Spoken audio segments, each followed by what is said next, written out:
Hello and welcome. Thanks very much for joining me, and welcome to the Goal Setting is an Adventurous Journey webinar. My name is Gary Herson. People have asked me why I have termed goal setting as an adventurous journey, and one of the reasons is because when I've spoken to people about the concept of goal setting, they've mentioned to me that they've become quite anxious or overwhelmed by the idea that they have to achieve this goal. And I relate it to an adventurous journey because it makes it more colorful, it makes it more interesting, it makes it more adventurous, as well as it takes the need of anxiousness and need to be overwhelmed by this concept of which we term goal setting. And after all, life is an adventurous journey. Setting the goals for which we want to achieve for a better life should also be seen as an adventurous journey. And that is what this webinar is going to be about, goal setting as an adventurous journey. Thanks again for attending. If I can ask you a favor, and that is we're going to have a Q&A session right at the end, so I can just get through my presentation, which will take about 35 minutes, and hopefully I'll answer all the questions along the way, but if not, then we can have a bit of time set aside for the Q&A. So let's get straight to it. What is this webinar going to entail? Firstly, it's about who am I? It's about me. I'm going to be chatting about who I am and what makes me reputable enough to chat about goal setting as a journey. We are then going to get into it's a journey. I'm going to be talking about this journey, what entails the journey. I'm going to be talking about this formula related to this journey because I do believe goal setting does require formula. We're going to be talking about identifying the first step, which is the very important part of the whole process, because we need to identify the first step and then we need to have the courage to take the first step. Then I'm going to be talking about how to implement it all, what are the options of implementing the formula and the journey, along the journey. And then lastly, it's going to be help can be on the way. All you have to do is just ask, and hopefully someone of qualification will be able to help you along the journey. So let's get to it. Who am I? My name is Gary Herson. Professionally, I am a Commencer credentialed transformation coach, which means that I am an NLP and a transformation coach, but I have been credentialed by Commencer, meaning that I've coached for over 150 hours to groups and individuals. I have been credentialed by Commencer assessors, and then I've written their exam over and above my coaching qualification. And being credentialed is just a step up from a normal coaching qualification. I'm a SACWA accredited trainer, one-to-one trainer, which means that I've gone through the process of qualifying as an accredited trainer, which is monitored by SACWA. And I'm a program creator and facilitator. And that is because what COVID and coronavirus brought along with it was a lot of self-isolation, working from home, and a lot of my live facilitation is now available online. And I've created content via webinars as well as via learning management systems. So I'm now qualified to create content so that my programs are available via webinar and online. My focus is leadership skills and life skills and transformation skills, and that's broken up into leadership as well as goal setting, as well as time management skills, as well as what I call creativefulness, and that is incorporating the act of play, creativity and leadership so that we can lead a more fulfilled life. So that's my professional qualification. I am the author of 3 development books for children. The Magic That's Ours, The Power That's Ours, and The Journey That's Ours, which I'm going to get to a little bit later. And the reason I mention this is because it was the publishing of The Magic That's Ours, which I'm going to be talking to you about in this webinar, but it is also how my journey began. It was the publishing of that book which has resulted in me being here today chatting to you as a qualified coach. And then lastly, I'm a professional photographer. And I have 2 coffee table books with my name on it. And the reason I mention that is because when I was finishing up my apprenticeship as a photographer, I picked up a book by Sebastian Salgado, who I believe to be the greatest social documentary photographer of all time. And it was upon reading this book that I realized that not only was it social documentary that I wanted to photograph, but it was also that I wanted to have a coffee table book with my name on it. That was my dream, which was birthed way back in 1999, and it's the publishing of The Magic That's Ours which resulted in me being able to publish and have 2 coffee table books with my name on it. So that's who I am. So let's get to the journey. Let the journey begin. In 2010, I negotiated a permit from PRASA to photograph the train line that runs between Cape Town and Simonstown, called the Southern Line. It's one of the oldest train lines in South Africa. And it was while I was photographing this train line that I realized that our goal journey is just a destination, or is just a train journey or an adventurous journey. And I'm going to explain to you what I mean. If we take a train, we're taking a train journey. The one thing we always know is that we need to know what the destination is. Not the station before, not the station after, but the exact destination of which we need to get off at. And that is relevant to the goal that we are wishing to pursue. We need to be very, very specific about what is it we want to achieve. And the more specific we are, the more chances we have of achieving that goal or that destination. So ultimately, we need to know exactly what the destination is. When we take a train, we know what the starting point is, and that is we know what time the train is leaving, we know what from which platform the train is leaving, and we know by which time we need to get to the train station so that we can get on the train in time. Coming back to the journey, the starting point over here is basically related to everything that we have available to us when we are embarking on the journey towards a goal. And for that we need to look at our strengths, we need to look at our talents, we need to look at our limitations, we need to look at our values, our beliefs, and we need to look at what we have available to us. Are there people that can help us along the journey? Google will have the answer. Are there YouTube clips? Are there books that we can read? Everything that is related to us embarking on the journey. What do I have available to me? And then lastly, when we take a train to get to the destination from the starting point, all that happens is the train goes through a series of stops to get to the end result. It's not that we just hop on the train and then we get off on the other side. And this journey can be a little bit stressful. Sometimes the train gets delayed. Along the journey, people get off the train, people get on the train. There's information that we pick up along the way. Sometimes the train gets stopped for unknown reasons, and sometimes the journey runs really smoothly. The same applies when we are embarking on a goal-setting journey. It's not all that takes place, or all that's needed is we need to identify the steps that connect the two from the starting point to the end result. And it is just a series of steps. And sometimes the steps are going to be easy. Sometimes it's going to be a little bit difficult. Sometimes the journey runs easily. Sometimes we do face obstacles, challenges, rejections, criticism, and we need to deal with those eventualities. However, it is just a journey connecting the two, and the journey is broken down into a step-by-step process. So that is why I relate goal setting to a journey. It's because we need to know the destination, we need to know the starting point, and then we just have got to have the courage to take the steps to get to the end result. So let's talk about the formula that I have mentioned at the beginning. The formula for me is broken down into two ideas. One is the practical concept, and the other one is the mindset needed for us to achieve the goal. The practical is 4 W's, and the mindset is 3 B's. And I'm going to go through it. So, what do the 4 W's consist of? Firstly, we need to identify what is it that we want to achieve. And I mentioned that we need to be really specific, because we do. The more specific we are, the more detailed we have, or the closer the idea of what it is we want to achieve. We really need to be specific. We need to write that down in the present tense, and it needs to be positive, not a negative.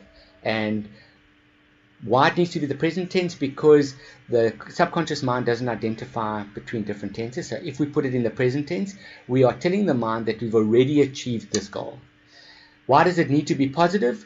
Because if it's a negative, firstly, the mind can't see negatives. We don't see no, don't, can't. To give you an idea is if we're trying to lose weight and we say to ourselves, I don't want to eat the piece of cake in the fridge, what happens is we are just seeing that piece of cake in the fridge. So ultimately we usually end up going and eating that piece of cake. Also, if it's in the negative, the ego doesn't like to let go of it. So it does everything in its power to hold on to something that it fears it's going to be losing. So we need to have it in the positive tense, and it needs to be present. And this is where my story starts, about the publishing of The Magic That's Ours. What happened was, I was a while ago, a long time ago, I was invited to a friend's house for dinner. And she was a single mom, and she put her 4-year-old daughter down in front of the TV to keep her occupied while she was busy in the kitchen. And I noticed how zoned out this young girl became while watching Cartoon Network. It was as if the world around her completely disappeared. It was her and the TV, and there was this tunnel connecting the two. And I got into a conversation with this friend of mine about the effects of too much TV on a child's imagination. And we both agreed that too much TV probably stunts the growth of a child's imagination. But my friend went on to say that even though this is the case, it's easy and convenient knowing that her daughter's been occupied while she's busy. Understandably so. So what I did was, I decided to do something about it. And what I did was, I wrote this story. The story is about a brother and a sister that, while on their way to school one day, meet their own imagination. And he explains to them about this gift we have, which is our imagination. But what I did was, in this book, I put 9 fun time activities. So, and the idea for the book was that a parent, instead of putting their child down in front of the TV, could read a short section of the book and then leave them to do one of the fun time activities, like draw a picture, make a puppet, tell a story. Somebody saw this story in the publishing world, and they said to me, you should try and get this book published, because it really, or the story published, because it offers value. And I was like, hey, published author, it's got a really cool ring to it, why not? This book adds value. I think it would be so cool to be a published author. And that is what I did. So for the next few years, I sent my manuscript round to publishers, both in South Africa and internationally. And for the next few years, I got one rejection letter after the next, until a publisher in Joburg phoned me and they said they've seen my manuscript, they want to publish this book. I was about to become a published author. Life was absolutely fantastic. We signed the contracts, we got the illustrations done. Life was really cool. Just before the book was about to go to print and be published, the publisher phoned me and they said to me that they were going out of business. They could no longer publish my book. I'm not going to go into too much detail about the tears and the feeling sorry for myself and the victimization, but there were lots of it. But after a while, I decided that I was going to do something about this. And that was, I was going to self-publish my book. And that is where the actual journey starts. And my goal was that one day I was going to walk into a bookstore in South Africa and I was going to see a copy of my book on the shelves. And that was my goal. My book is available in bookstores in South Africa. It's positive, it's in the present tense, and it's specific. I was going to walk into a bookstore and see a copy of my book on the shelves. Okay. So that, I hope, clarifies the what part of it. After we've identified the what, or at the same time, we need to identify the why. Why do we want to achieve this? And the reason being is because the why becomes the motive driver. It gives us the purpose. And the interesting thing about this is that when we set a goal and we start to encounter challenges and obstacles, if we do, it's not the what that we turn to that keeps us motivated. It's the why. And the why needs to be big enough. If we want to give up on the goal, we need to question our why, because our why is not big enough. We need to expand on that why. And the reason that we don't want to give up on our goal is because it can set a precedent. If as soon as the going gets tough, we start to give up on our goal, what that does is that it creates memory muscle, so that the next time we set a goal and the going starts to get tough, we already have the memory that we've given up on the first goal. It's okay to give up on the first goal. We can give up on the second goal. And if we give up on the second goal, then that memory muscle just expands. So ultimately, I'm suggesting we don't give up on the goal. We can revisit the what, definitely revisit the why, and where possible, expand on that why and continue until we get to the end result. What was my why? My why was twofold. Number one was because it's cool. I wanted to be a published author. Not going to shirk my ego attachment to it from here. I did think it was cool. But also because it offered value. People that had read the story, teachers, parents, as well as children, the response was really great. As well as that I had the confidence from knowing that a publisher had wanted to publish my book. So I did realize that it offered value, and that was my why. Thirdly, by when do you want to achieve this goal? And it's very important to identify the when, because it gives us a deadline. enables a sense of urgency, no matter how far the deadline is. All of a sudden that we know by this date we're going to achieve this goal. Also, we have very busy lives and we need to allocate time on a daily, weekly, monthly basis to this goal. We need to be able to put time into our calendars, and if we have a deadline, then we know that we have to act on this. And thirdly, the reason for a deadline is that we are able to monitor our progress. We can see how far we are moving along towards the goal, and it is all about the progress. It's about the step-by-step process. For me, my goal was within 18 months. From the day that I set my goal was going to be 18 months. And somebody asked me an interesting question the other day, and that was, how do you determine your deadline? Twofold. One is it can be a thumb suck. Think, okay, this is how much time I can allocate to it. This is when I want to achieve the goal by. Or you might be setting a specific goal for a specific reason, and already it might be there might be a specific deadline. But also, if you're not sure of the time frame that you might need, ask people that have already gone on the journey which you are about to embark on. Speak to them. How long did it take them? Find out some more information which can help to determine your deadline. And that's the what, why, and the when part of it. My book was available in bookstores in South Africa, specific because it's cool. It offers value, and I wanted to achieve this goal within 18 months from today. The fourth W is write it all down. And the reason being is that we have anything between 7,000 to 70,000 thoughts floating around in our head on a day-to-day basis. The experts don't even know the exact number, but there are a lot. And the thing about these thoughts, or our mind, it's like this carousel. These thoughts appear, they disappear, they reappear, they disappear, they reappear, and we think we get in a bit muddled up with our thoughts, but it can often be just the same thought going around and around and around. If we take this goal off the carousel that is our mind and we bring it into the physical world, firstly we are able to give it clarity. What is it that I want to achieve? And we are able to write it down.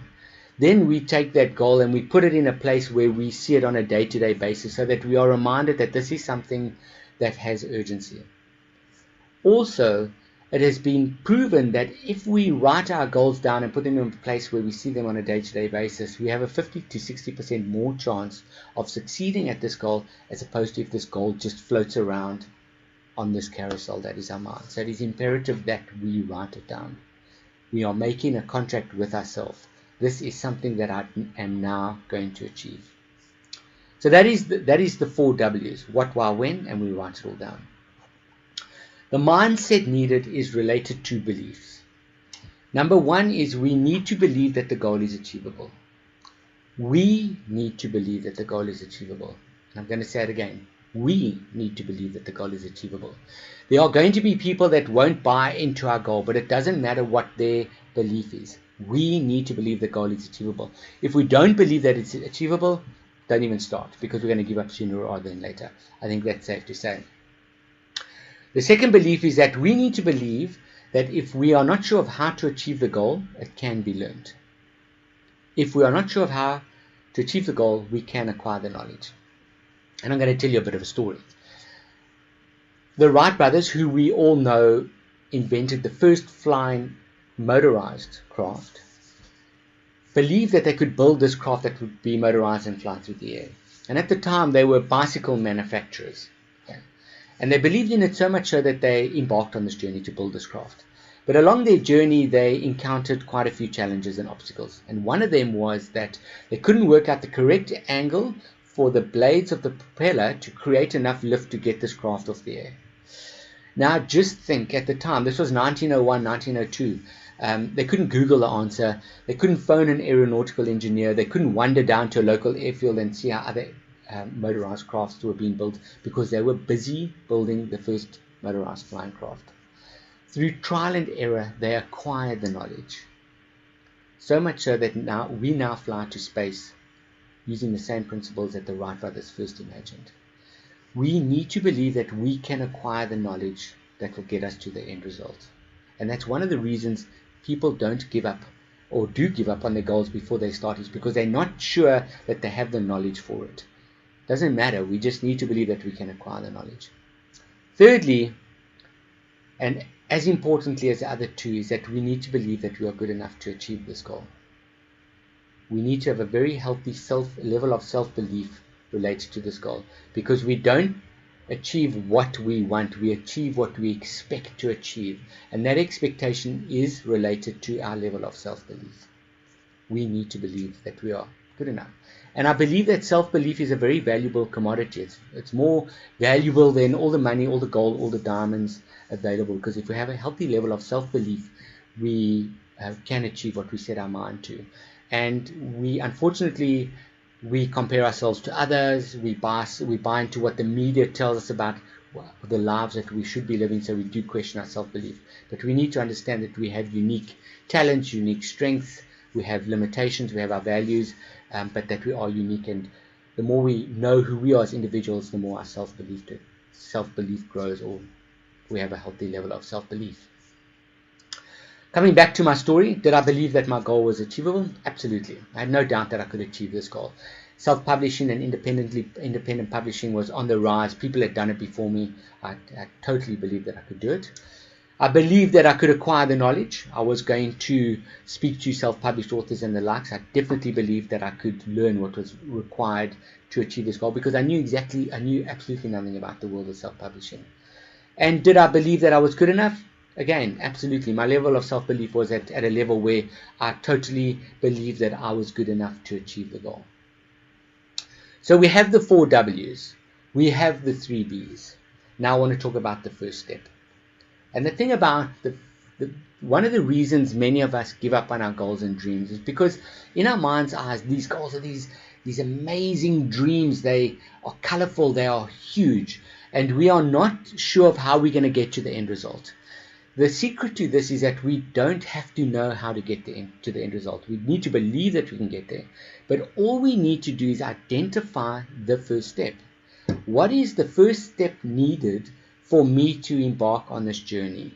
And then when we embark on then we need to have the courage to embark on the first journey. And that is a big step. I don't say that lightly. We need to be courageous enough to take the first step.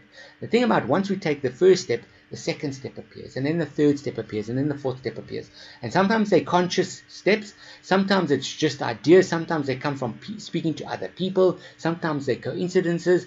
And the reason we need to have the courage is because once we've taken the first step, we are focused on that now, and the mind starts to throw up ideas of what the next step and the next step and the next step is.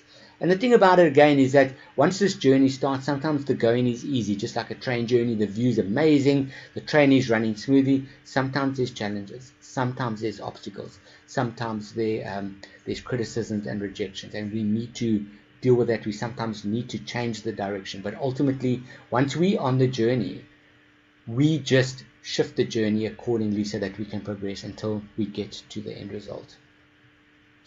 So I've gone through the journey. I've gone through the formula, which consists of the 4 W's, what, why, when, write it down, and the 3 beliefs, or the 3 B's, and the first step.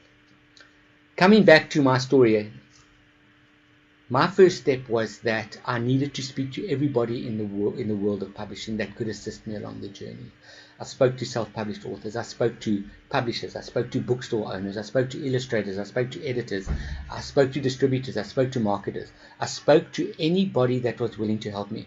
And the interesting thing was that people were very forthcoming in the information. Nobody was insecure that said, oh no, I don't want you to self-publish a book because of X, Y, Z. People were really, really, really helpful. And I took on coaches and I took on mentors to help me along the journey. And I think it's safe to say that I achieved my goal. But before I get there, I want to talk about ability versus perseverance. Behavioral psychologists have done studies where they pitted groups focusing on a natural ability towards a goal against groups that were told to persevere towards the same goal. And every time the group focusing on perseverance outshone the group that was focusing on the natural ability. And the two reasons: one was that the group that focused on natural ability, as soon as the going got a little bit tough, they pulled back, their commitment came into question, and they took a little bit of a step back. Where the group that was focusing on perseverance knew that they had to persevere, and they persevered to the end result. I didn't have a natural ability towards self-publishing. I knew nothing about self-publishing, but I realized that I had to persevere to get to this end result. And it's the perseverance that is key, especially when the going gets tough. We need to know that it's not set in stone, that this moment will pass, that our why is big enough for us to get to the end result. But ultimately, we need to persevere. And we need to have that in mind, that the journey is not always going to be easy. But it's fun. It's an adventure. Life is not always easy, but ultimately it is fun and adventurous. In June of 2007, within 18 months after I set my goal, I walked into Wordsworth in Cape Town, and there was a copy of The Magic That's Ours, just as I'd imagined, just as the goal looked that I'd written down. And you can imagine my happiness. I wanted to run around that bookstore screaming, "That's my book, that's my book, that's my book." But obviously I didn't. But I was super, super, super proud. And the thing about this is that this was the start of the journey. And because of The Magic That's Ours, which introduces children to the imagination, two things. The journey along the way to publishing this book, two things happened. One was that all of a sudden I became something of an expert in the world of self-publishing. I now knew the world of self-publishing. Number two was that along this journey I got to understand my strengths, my limitations, my in-betweens, and goal setting really took hold. It had always been a passionate hobby of mine, and what I decided to do was I decided to self-publish a second book, The Power That's Ours, which introduces young children to goal setting. Again, it's an interactive workbook. It can be read as a story, it can be used as a workbook, but it introduces children to tools that can help them with affirmations and goal setting and the likes. And that book got published. So you can imagine what my confidence level was like, and my understanding, as well as my passion of development for not only myself but for others, grew so much so that I wrote a third book, which is The Journey That's Ours, which introduces young children or young teenagers to tools that can help them with their self-belief development, things like conflict resolution, mind mapping, understanding their values. The Magic That's Ours has subsequently been translated into isiXhosa, isiZulu, is available in print and ebook. And Afrikaans. The Power That's Ours got translated into Afrikaans, available in print and ebook. And The Journey That's Ours is available in ebook and only in English. But all of a sudden, everything had grown. And that is one of the important things I really believe about setting goals, is that we believe that we are going to achieve something specific. But along the journey, we pick up so much information about the journey, about that which we're trying to achieve, and also about ourselves, so much so that the rewards become so much bigger. I decided to self-publish The Magic That's Ours. I self-published 2 more books, actually 4 more books, which I'm going to get to. And the publishing of The Magic That's Ours resulted in me becoming a coach, working with young adults in areas of goal setting, leadership skills, transformational skills, and time management skills. But one more thing that I achieved, which I want to mention, and that is, as I mentioned, ever since becoming a photographer, I wanted to have a coffee table book with my name on it. And once the Journey That's Ours came out, I realized that this was the time to go after the big goal. I photographed the train line between Cape Town and Simonstown. I had all these pictures, and I decided to self-publish down the line, which was my first coffee table book. And the reason I say that this was big is because this was a photographic coffee table book. This was full color print. This was going to be a lot of pages, and this was going to cost a lot of money, in excess of 100,000 Rand in total, everything included with the printing. So it was a very big goal. It was the dream. But from what I'd learned about self-publishing, not only from how to publish a book, but also how to raise funds, how to get sponsors on board, I went about publishing down the line my first coffee table book. So you can imagine how I felt when that book came about. I was over the moon. I'd achieved my goal. Through circumstance, through being a photographer, since 2005, I was photographing the annual maintenance shutdown that happened on Table Mountain. And in 2017, I published my first hard copy photographic book, Changing the Lines. And that is my story. And all of this came about because I decided to self-publish a book. and I embarked on the journey, and I persevered. And here I am, talking to you about goal setting as an adventurous journey. So how do we implement all this? How do you implement all of this? You can do it yourself. Absolutely. I've given you the information of the journey, what's needed, perseverance, the formula. You've just got to implement everything. You've just got to have the commitment and the courage to implement it all. And can you do it? Absolutely. It might get a little bit lonely, but you absolutely can do it. You have committed to a webinar like this so that I realize that you have the commitment to go through it. It is absolutely possible for you to do by yourself. You can do it. However, it does get easier if you have a partner along with you that can help you. I've mentioned this a few times before, and that is on the covers of each of our books, it's my name written there, Gary Herson, author or photographer. However, there have been so many people involved in me achieving my goal. 15, 16, 17, 18 people. There were coaches, there were mentors, but there were other people that took the time out just to help me along the journey. Someone to keep me motivated along the way. And I feel that that is really important, as opposed to just doing it by yourself, because it does get tough at times. And sometimes we do lie awake. And sometimes it's just a bit easier to want to be able to, or have the ability to pick up the phone or email somebody and say, what do I need to do now? I just want to talk about this. And that's where I come in. You can use a coach. Somebody who has gone on the journey which you are about to embark on. What I offer is personal online sessions at your convenience. Now with COVID, everything has gone online. There is the face-to-face option, but there's also the online convenience. Someone to bounce ideas off, because that is what happens. Sometimes we just need a little bit of direction and a bit of mentorship in finding out if it's the right direction we're going in. Someone who has the tools to assist with your journey, how to create vision boards, how to put in the step-by-step process, what are the questions to ask yourself related to the challenges that might come up. Someone that will hold you accountable. And when there's somebody to hold you accountable, it's a lot more difficult to give up on the goal, as opposed to if you're working by yourself and you can just shelve the goal into file 13 and put it in the drawer and never have to focus on it again. So taking on a coach or a mentor is advisable. And to end off with, or close to, what do I offer? This is my online coaching platform, GaryHerson.com, Gary School, my online coaching section or platform of my website. You can look at more. There's the Gary School section of the GaryHerson.com website. This is where I offer some of my books are available, some of my online platform, my workshops, and everything else that I do offer in relation to my coaching. There's a link to my books available in print and ebooks, ideal for Christmas and birthday gifts. And then lastly, I'm contactable at Gary@GaryHerson.com, or you can go to my website, Gary@Herson.com, Gary School, and there is a contact page.